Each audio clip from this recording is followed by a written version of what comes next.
Welcome back mga kaaldab. Ito na naman po ang inyong lingkod, si Mr. Destiny. At magbibigay po tayo ng pinakamagandang update na kung saan syempre guilty na naman po ang mga ilang netizen sa mga sasabihin natin. Kanya-kanyang reaksyon, kanya-kanyang komento mga kaaldab. Yung iba mapamasasabi na, oops, issue na naman yan. Di po ba? Itong update natin na talaga naman pong pinag-uusapan at hindi lang pinag-uusapan, talagang viral pa. Biruin nyo naman po kasi Alden Richards yan di po ba? Tapos may update na bata, may karga-karga pa at talaga naman pong mag-isa lang, dadalawa lang talaga sila. Halos pumukus ang mga netizen na sinasabing tatay na nga po raw si Alden Richards, di po ba? Na kung saan talagang mainit na pinagpepestahan. Although sabihin natin sa mga baguhan, sa mga walang alam, unang sasabihin at iisipin nila yan, matanda na si Alden, siguro gusto niya na magkaanak, siguro panahon na para maging tatay na si Alden Richards. Antayin nyo kasi pag dumating yung 2024, dyan tayo magkakaalaman. Kasi masasabi natin na isa po ito na kumbaga senyales, di po ba? Senyales na pagpasok nga po ng 2024, magkakaalaman na. Medyo masakit para sa mga main fanatics at arming kapag ganyan yung sinasabi ko. Apektado sila. Kanya-kanyang update po sa mga social media account nila na kung ano-ano po yung sasabihin na wag nyong papansinin si Mr. Destiny, wag nyong pupuntahan yung channel niyan, etc. etc. Halos lahat ng paninira tinatanggap po natin para lang wag po sila talagang sumilip. Pero may mga netizen nga po na nako-conscious at pinupuntahan po tayo. Para lang klaro, para lang po sa kaalaman ng lahat. Pero bago ako magtuloy at pag-usapan itong mainit na update po natin, kung bago ka lang sa channel na to at isa kang true-blooded Aldab Nation na nagmamahal po kina Mengay at Isoy, tama po ang channel na pinuntahan mo, kaya consider na po kitang bagong subscriber. At huwag mong kalimutang i-share ang mga video po natin sa mga mami, sa mga titas, at sa mga senyor.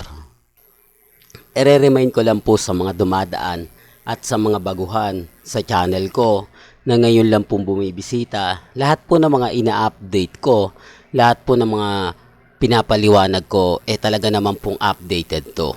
Kaya nga po ako mas dalas silipin ngayon pagdating po sa Instagram, sa Twitter, sa Facebook, at sa mga website.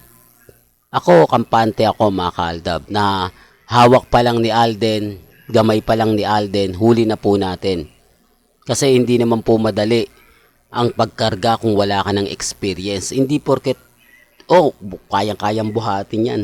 Depende sa pagbuhat at depende nga po doon sa mga, alam nyo na mga kaaldab, sabi ko nga po sa inyo, may kakampi ako, mga mamis, mga titas, mga senyor. Sila po yung nagiging gabay ko na tumutulong po sa akin. Kaya mas madali ko na ipapaliwanag at nasasabi yung mga bagay-bagay na may katotohanan. Ang problema, kapag dumaan sila, bitter po talaga sila. Di po ba? Hindi nila matanggap na mayroon nga pong Mr. Destiny na kumbaga nagpapasabog, kumbaga nambabasag sa mga update nila. Di po ba? Ngayon, sabi ko nga po sa inyo, titignan nyo, bakit mas maraming update si Mengay sa EAT? Bakit para nakapokus si Mengay sa EAT? Hindi po ba? Doon pa lang may mali na Doon pa lang masasabi nyo na ganito, ganyan, etc. etc. Hindi po ba? Basta sa akin, chill lang ako. Kung ano yung latest, kung ano yung trending, yun lang naman po yung binabato ko Basta maging matatag lang po kayo at maging kampante. Huwag po kayong basta-basta padadala sa mga kumbaga bali-balita na hindi maganda at hindi kaaya-aya. Kaya nga po ako matatag, ano man po mangyari, ano man po yung mapakinggan, mapanood ninyo. Okay lang yan, normal lang po yan mga kaaldab. Alam ko yung iba na papaisip na, alam ko yung iba nagre-react na, normal lang po yun. Lalo na po ngayon na, kumbaga nag-aantay lang tayo ng mga update, nag-aantay lang po tayo ng mga kaganapan, kung ano yung mga update ni Alden, kung ano yung mga post ni Mengay. Hindi po ba? Yan naman po yung sinasabi ko at pinapaliwanag ko. Depende na lang to sa mga taong magsasabi ng ganito, magsasabi ng ganyan. Basta ako, masaya po ako sa mga ginagawa ko. Kahit masasakit, maanghang, kaya natin yan. Di po ba? Kaya antay-antay lang po kayo. Kumbaga kung ano yung bagong update na ibabato, lalo na nga po sa main goal, season 4, yan po yung karamihan ngayong inaabangan. Marami nagsasabi na meron daw pong pagtitipon o pag-uusap sa management at kay Main Paul Quezon. Tignan po natin yan. Sabi ko nga po sa inyo, kamakailan tape ang EAT na dati-rate, pasensya na po kayo, dati-rate natatawa ako kapag sinasabi ni Henyo Master Joey De Leon, tape to, tape, ayoko ng tape, gusto ko live, di po ba? Pero ngayon, nagte-tape na po sila sa EAT, tapos may mga update na ganito ganyan, pagkatapos nga po raw ng taping, may mga kaganapan. Sabi ko nga po sa inyo, maliit lang ang studio ng EAT. Maliit lang para hindi po mapansin kung may sumusundo o wala kay Main Paul Quezon. Hindi po ba? Sinasabi ko lang po yung katotohanan sa mga bulag at bingi sa katotohanan. Sa tingin niyo po ba, dumalaw po ba? Bumisita po ba? Well, pasensya na po kayo kung lagi kong binabanggit siya. Alam nyo kasi mga kaaldab, part na po talaga siya ng aldab. Hindi na po talaga siya pwedeng mawala dahil, kumbaga, kasama na siya sa yugto. Hindi po, kaya nga po sa Sarsuela, antay na lang po natin. Malay nyo, bukas sa Makalawa, bigla nag-reveal na. Hindi po ba? Tignan natin kung sino magre-reveal. Si Congressman Spotted, si Mengay, si Alden Richards. Hindi po ba? Ilan naman po yung inaantay natin eh.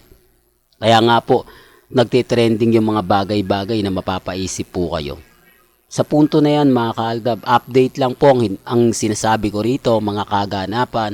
Wala pong edited, wala pong panlilinlang. Base po ito sa mga komosyon at sa mga update ni Alden Richards. Kaya nga po ito nag-viral eh. Kaya nga po ito nag-trending eh. Well, hanggang dito na lang po yung updates natin ha.